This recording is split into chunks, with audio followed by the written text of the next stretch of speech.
D-Day, 6 juin 1944 et tous les jours suivants, le débarquement.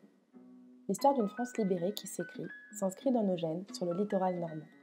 C'était il y a 75 ans et la liesse d'une France libre et du bonheur retrouvé est toujours ancrée dans cette terre.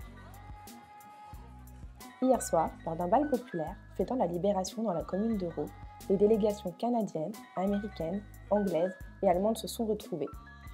La famille d'Élise m'a adoptée pour ce beau week-end. Ainsi que deux adorables jeunes Canadiennes, nous avons dansé, bu, rigolé et encore fêté cette magnifique liberté retrouvée jusqu'au coucher du soleil.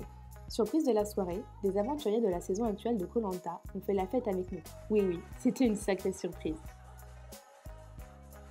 Puis, guidés par des jolies lanternes d'espoir, nous avons pu assister à un magnifique feu d'artifice. Devant un petit château local, les explosions des artifices avaient comme un goût de Madeleine de Proust. Les récits de nos grands-parents ayant vécu les bombardements. Mais aujourd'hui, ils ont fait crépiter nos cœurs de joie et de liesse.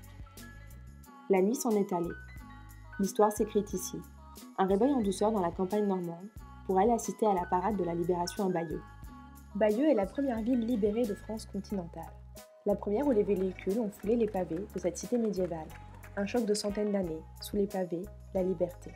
Un grand défilé de 250 véhicules historiques venant de tous les pays des Alliés se sont retrouvés. Ma grand-mère de bientôt 102 ans et mon père de 80, ayant assisté à la libération de Paris du 19 au 25 août 1944, m'ont raconté les yeux pleins de larmes ces souvenirs de bonbons distribués par les Alliés et leur tout premier coca dégusté.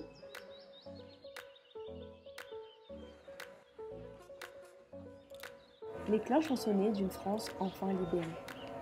Cette histoire de liesse vient au lendemain d'une histoire de sang. 5 plages, une opération mêlant des milliers de bateaux, d'avions et d'hommes. Ces plages qui ont gardé les noms de code donnés en fonction des troupes qui débarquèrent. Les Anglais à Sword et Good Beach, Juno Beach pour les Canadiens et Utah et Omaha Beach pour les Américains.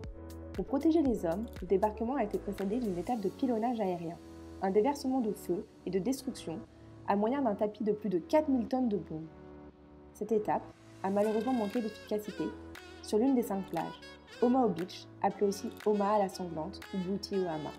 C'est celle-ci où nous avons décidé de nous rendre. Malgré le monde ambiant d'un week-end de célébration, c'était vibrant de traverser ces champs de tombes, ces croix épurées de marbre blanc, ces étoiles dressées vers le ciel, près de la Manche entachée. Un week-end de visite partagé avec des gens merveilleux et une histoire enrichie dans mon cœur de récits visualisés. J'en ressors grandi. Merci aux Français, d'hier et d'aujourd'hui, aux Alliés et à Élise, Christophe et Delphine aussi.